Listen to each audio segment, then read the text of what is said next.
Welcome back to another technical deep dive here in the debug zone. Today we're tackling a big question and breaking it down with insights from other users. Hopefully this clears up some misconceptions and helps you get the answer you need. So buckle up, stay a little curious, and let's jump right in.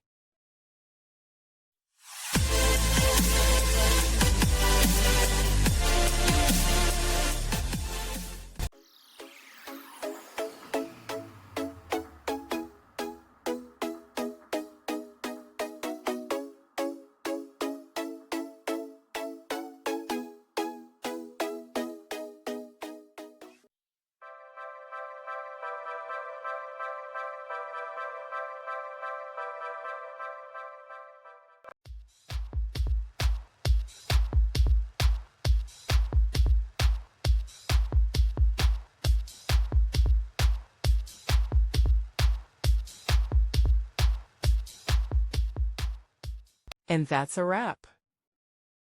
I hope you found the answer you were looking for. If you did, take a second to hit that subscribe button. It really helps out.